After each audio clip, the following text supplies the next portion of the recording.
ഇടുക്കി ജില്ലയിലെ ആദിവാസി ഭൂരിപക്ഷ മേഖലകളിലും ശക്തമായ പോളിംഗ് ആണ് രേഖപ്പെടുത്തുന്നത്. ഉച്ചയ്ക്ക് മുൻപ് തന്നെ 50% വോട്ടർമാർ വോട്ട് രേഖപ്പെടുത്തി കഴിഞ്ഞു. Poomala government tribal higher secondary സ്കൂളിൽ നിന്ന് മുഹമ്മദ് ആഷിഖ് ചേരുകയാണ്. ആഷിഖിലേക്ക്.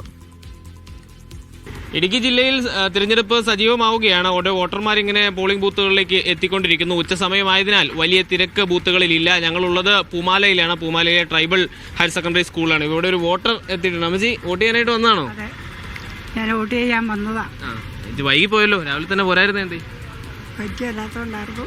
വീട്ടിലുള്ള ബാക്കി എല്ലാവരും വന്നോ? വന്നു, എല്ലാവരും വന്നു. എല്ലാ തവണയും വോട്ട് ചെയ്യാൻ വരുന്നതാണോ? അതെ. തവണ ആർക്കാ വോട്ടെന്ന് ഞങ്ങളുടെ അടുത്ത് പറയുമോ? പറയില്ല. ഓക്കെ, അപ്പൊ എല്ലാ തവണയും മുടങ്ങാതെ ഒന്ന് വോട്ട് ചെയ്യുന്നതാണ്. അതെ അതെ. എന്നാ വോട്ട് ചെയ്യുന്നു.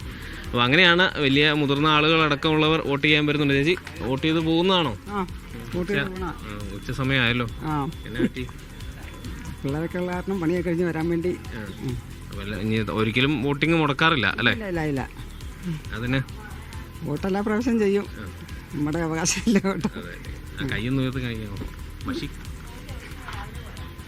തീർച്ചയായും ആ നിലയിലാണ് മുതിർന്നവരും കുട്ടികളും 18 വയസ്സ് പ്രായമായ ആളുകൾ മുതൽക്ക് ഇങ്ങോട്ട് മുതിർന്നവരെല്ലാവരും തന്നെയും വോട്ടിങ്ങിൻ്റെ ഭാഗമാകുവാൻ വേണ്ടി എത്തുകയാണ്. ഈ മേഖല പ്രത്യേകിച്ചൊരു ട്രൈബൽ മേഖലയാണ്. ആദിവാസി ജനത തിങ്ങിപ്പാർക്കുന്ന മേഖല കൂടിയാണ് ഈ പൂമാല എന്ന് പറയുന്നത്. ആ മേഖലയിലും വലിയ തോതിലുള്ള ജനപങ്കാളിത്തം ഉണ്ട് എന്ന് പറയുന്നു. ഈ ബൂത്തിലും ഏതാണ്ട് 40% മുകളിലേക്ക് പോളിംഗ് എത്തിയിട്ടുണ്ട് എന്നുള്ളതാണ് നിലവിൽ നമുക്ക് ലഭിക്കുന്ന വിവരം. എല്ലാവരും തന്നെ വോട്ട് ചെയ്ത് മടങ്ങുന്ന തിരക്കിലാണ്. ഉച്ച സമയമായതിനാൽ തന്നെ വലിയ തിരക്ക് ബൂത്തുകളിൽ അനുഭവപ്പെടുന്നില്ല എന്നുള്ളത് പ്രധാനപ്പെട്ടതാണ്. ഇനിയും ബൂത്തിലേക്ക് എത്താത്ത ആളുകളെ ബൂത്തുകളിലേക്ക് എത്തിക്കാനുള്ള ഒരു ശ്രമം രാഷ്ട്രീയ പാർട്ടികളുടെ ഭാഗത്തു നിന്ന് ഈ ഘട്ടത്തിൽ ഉണ്ടായിക്കൊണ്ടിരിക്കുന്നുണ്ട്. ചേട്ടാ, എങ്ങനെയുണ്ട്? വോട്ടെടുപ്പ് പൂർത്തിയാക്കിയല്ലേ?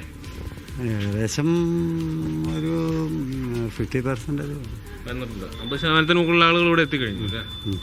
ബാക്കിയുള്ളവരൊക്കെ എത്തിക്കാനുള്ള പരിപാടികളൊക്കെ ആയി തുടങ്ങിയോ? തുടങ്ങി. ഇപ്പം നല്ല ചൂടും വെയിലൊക്കെയാലോ, ഈവനിങ് ടൈമിലൊക്കെ വരുമായിരിക്കും. ഈ വെള്ളിയാമറ്റം പഞ്ചായത്തിൽ എങ്ങനെയാണ് സാഹചര്യം? എല്ലാവർക്കും നല്ലത് പറ്റുന്നുള്ള സാഹചര്യം അത്രയൊക്കെ നമുക്ക് പറയാം. ശക്തമായ പ്രചാരണമൊക്കെ ആയിരുന്നോ? ആവശ്യത്തിലധികം ഉണ്ടായിരുന്നു. സ്ഥാനാർത്ഥികളൊക്കെ എന്തായിരുന്നു പറഞ്ഞിരുന്നത്? സ്ഥാനാർത്ഥികൾ വലിയ വാഗ്ദാനങ്ങളൊക്കെ ഉണ്ട്. അതൊക്കെ ഉണ്ടാകുക എന്നോർത്ത് നമ്മൾ ചെയ്യുന്നു. അതാണ് നമ്മുടെ ഏറ്റവും വലിയൊരു ആഗ്രഹം. വോട്ടിംഗ് മുടക്കാൻ ഒരിക്കലും ചെയ്യുന്നില്ല. വോട്ടുകൾ എന്ന് പറഞ്ഞാൽ അവനവൻ്റെ മൗലിക അവകാശമാണ്. അത് നമ്മൾ ചെയ്യണം, അത് ചെയ്തിരിക്കണം. കുടുംബമൊക്കെ വന്ന് വോട്ട് ചെയ്തു? ഓക്കെ, എല്ലാവരും വന്നു.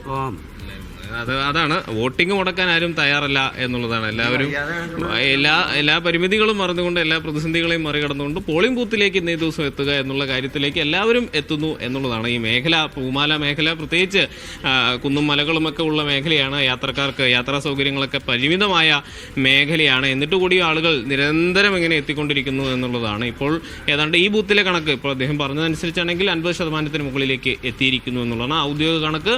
ആ നിലയിലേക്ക് എത്തിയിട്ടില്ല. 40% മുകളിലേക്കാണ് ഈ ബൂത്തിലെ ഔദ്യോഗിക കണക്ക് പ്രകാരമുള്ള പോളിംഗ് ശതമാനം. ഏതായാലും ഈ സ്കൂളിൽ ഇവിടെ 2 ബൂത്തുകളാണുള്ളത്. നമുക്ക് പുറകിൽ കാണുന്ന മറ്റൊരു ബൂത്താണ്. അവിടെയും വോട്ടിംഗ് പുരോഗമിച്ചു കൊണ്ടിരിക്കുകയാണ്. വരും മണിക്കൂറുകൾ കൂടുതൽ ആളുകൾ ബൂത്തുകളിലേക്ക് എത്തുമെന്നുള്ള കണക്കുകൂട്ടലാണ് ഇവിടുത്തെ രാഷ്ട്രീയ പാർട്ടി പ്രതിനിധികളും പങ്കുവയ്ക്കുന്നത്.